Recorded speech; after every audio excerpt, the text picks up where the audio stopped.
taariikh nololeedkii allah u naxariistee sarreeyagaas jaalle xuseen kulmiye afrax. xuseen kulmiye afrax waxa uu ku dhashay degmada ceeldheer ee gobolka galguduud ee dalka soomaaliya sanadka markuu ah 1920kii. wuxuu ka dhashay qoys xoolo dhaqato ah. xuseen kulmiye afrax yaraantiisii ayuu bilaabay in uu u halgamo nolol, wuxuuna ku noolaa muddooyin kala duwan magaalooyinka qabri dahare, dhagax buur, jigjiga iyo magaalada muqdisho. sanadkii 1938 ayay ahayd markii uu dhammaystay waxbarashadii ugu horreysay ee loo ogolaado dadka Soomaalida wakhtigaasi. bishii Agoosto sanadkii 1943 ayuu ku biiray ciidanka booliska Soomaaliyeed ee berigaasi jiray, wuxuuna markiiba galay tababar ku saabsan dhanka luqadaha. sanadkii 1944 wuxuu ka mid noqday dadkii ugu horreeyey ee tababar dibadda ah loo qaado, waxaana loo qaaday magaalada Nairobi. wuxuuna markii uu ku soo noqday Muqdisho uu noqday macallin tababar ka bixiya dugsiga booliska u qaabilsanaa ciidamada booliska Soomaaliyeed, halkaas oo uu ka shaqaynayay ilaa iyo sanadkii 1946 kuna gaaray darajada kormeere koowaad. sanadkii 1947 ilaa iyo 48 waxa uu taliye ka ahaa saldhigga booliska ee degmada Afgooye, halkaas oo uu ku qaatay darajada kormeere labaad. sanadkii 1951 wuxuu u dalacay darajada kormeere saddexaad. sanadihii 1952 ilaa iyo 53 waxa uu tababar sarkaalnimo ku qaatay dalka Talyaaniga. xuseen kulmiye afrax waxa uu intii uu hayay shaqada booliska ku qornaa xisbigii gobonnimadoonka Soomaaliyeed ee SYL, wuxuuna ka mid ahaa saraakiishii tababarada qarsoodiga ahaa siin jiray xubnaha naadigaasi. xuseen kulmiye afrax waxa uu ahaa dadka lala tashado marka howlaha la xiriira dhaqdhaqaaqii lidka ku ahaa gumaysiga, waxayna isaga iyo xubnihii kaleba ka shaqayn jireen hanuuninta xubnaha naadigii SYL. sanadkii 1954 kadib markii uu soo dhammaystay tababarkii uu ku soo qaatay dalka Talyaaniga, waxaa loo magacaabay inuu noqdo taliyihii ciidanka booliska ee magaalada Beledweyne, halkaas oo uu taliye ka ahaa ilaa iyo sanadkii 1956. sanadihii 1956 ilaa iyo 1960 wuxuu jagooyin kala duwan ka soo qabtay dhammaan xafiisyadii xarunta dhexe ee ciidanka booliska Soomaaliyeed, halkaas oo uu ku gaaray darajada gaashaanle. sanadkii 1960 markii ay Soomaaliya qaadatay xornimada wuxuu u dalacay darajada gaashaanle sare.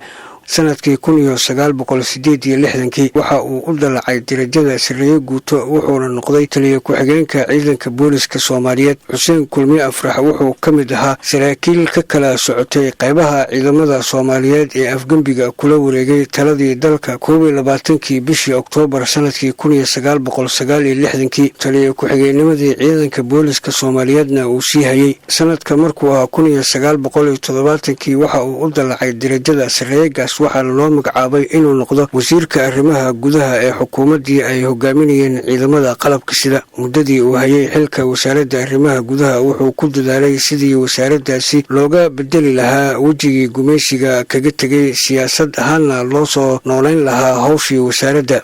kacaankii wuxuu mideeyey maamulkii dowladaha hoose iyo degmooyinkaba, waxaana dadweynuhu ay kaga qayb galeen talada dalka, islamarkaana la meel mariyey fidinta maamulka dalka, iyadoo uu sarreeyagaas xuseen kulmiye afraxna lahaa habeynta iyo iskudubaridka howlahaasi. waxaa heer sare la gaarsiiyey garaadka siyaasiga ee ururada bulshada, iyadoo ay israaceen maamulkii iyo dadweynihii aan horay isu haysan, waxaana meesha ka baxay kala irdhowgii nabad la-aanta iyo jeesnimadii. muddadii xuseen kulmiye afrax uu howlwadeenka ka ahaa wasaaradda arrimaha gudaha, waxaa gobolada iyo degmooyinka Soomaaliya oo dhan ay tartan u galeen barnaamijkii lagu magacaabi jiray iskaa wax u qabso. waxaa la qaaday tallaabooyin ay ka mid ahaayeen dhismayaasha dugsiyada, cisbitaalada, golayaasha hanuuninta, ceelal, xafiisyo, guryo, beero, dhismo koronto, wadooyin iyo iskaashatooyin intaba, taas oo dhalisay in ay kororto miisaaniyaddii degmooyinka, iyadoo awood buuxda loo siiyey degmooyinkaasi in ay isticmaalaan dakhligooda sida ugu habboon ee waxtar ugu leh. arrimahaasi oo dhan waxay u gogol xaareen in dadku ay midoobaan, islamarkaana ay hirgalaan ololayaal fara badan oo ay ka mid ahaayeen abaarihii dalka ku soo fool lahaa.